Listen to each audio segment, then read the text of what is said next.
Hello बच्चों, आज हम पढ़ेंगे पार्ट 3 बीमारियों से सुरक्षा। शुरू करते हैं। हनी घर के बाहर खड़ा था, तभी उसकी नज़र दो लोगों पर पड़ी। वे नालियों में कुछ छिड़काव कर रहे थे। हनी भीतर गया और माँ से बोला, माँ, बाहर देखो, वे लोग कौन हैं? वे क्या कर रहे हैं? हनी की माँ बाहर आई और उन लोगों को देखकर बोली, बेटा, ये दोनों स्वास्थ्य केंद्र के कर्मचारी हैं। मच्छर मक्खियों से रोग न फैले इसलिए दवा का छिड़काव कर रहे हैं। रोग कैसे फैलते हैं, माँ? हनी ने पूछा। बेटा, अधिकतर रोग साफ सफाई का ध्यान न रखने से फैलते हैं, माँ ने बताया। मतलब? हनी ने पूछा। बेटा, जैसे चूहों, मच्छरों और मक्खियों का घर में पनपना। बीमारियां फैलाने में चूहों, मच्छरों तथा मक्खियों का बहुत बड़ा हाथ होता है। इनको समाप्त करके हम बहुत सी बीमारियों से बच सकते हैं। स्वास्थ्य कर्मचारी मोहल्लों और कॉलोनियों में जाते हैं।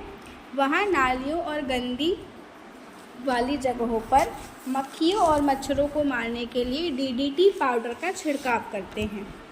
इस छिड़काव से मक्खी और मच्छर बीमारियों के कीटाणु मर जाते हैं, माँ ने बताया।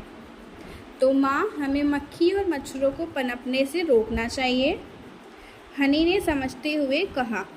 हाँ, हमें नालियों और पानी से भरे हुए गड्ढे, कूलरों और थोड़ा थोड़ा मिट्टी का तेल डाल देना चाहिए।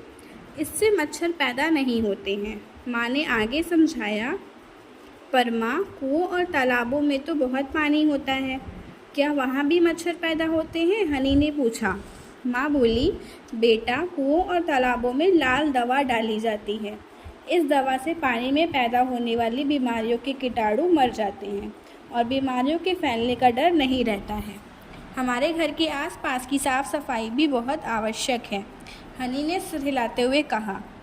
ऐसी और भी बहुत सी बातें हैं जिनका हमें ध्यान रखना चाहिए, माँ ने कहा। जैसे हमें हमेशा हाथ मुंह धोकर ही कुछ खाना चाहिए। खाने पीने की चीज़ें ढककर रखनी चाहिए। कटे हुए फल और बासी चीज़ें नहीं खानी चाहिए, इन्हें खाने से बीमारियां हो जाती हैं। वर्षा ऋतु में बीमारियां फैलाने का डर अधिक रहता है, इसलिए इस ऋतु में हमें पानी उबाल कर पीना चाहिए।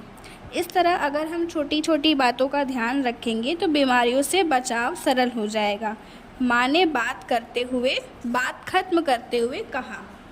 हनी की समझ में अब सब कुछ आ गया था। वह समझ चुका था कि हम किस प्रकार स्वस्थ रह सकते हैं। वह खुश होता हुआ पढ़ने बैठ गया और माँ फिर अपने काम में लग गई।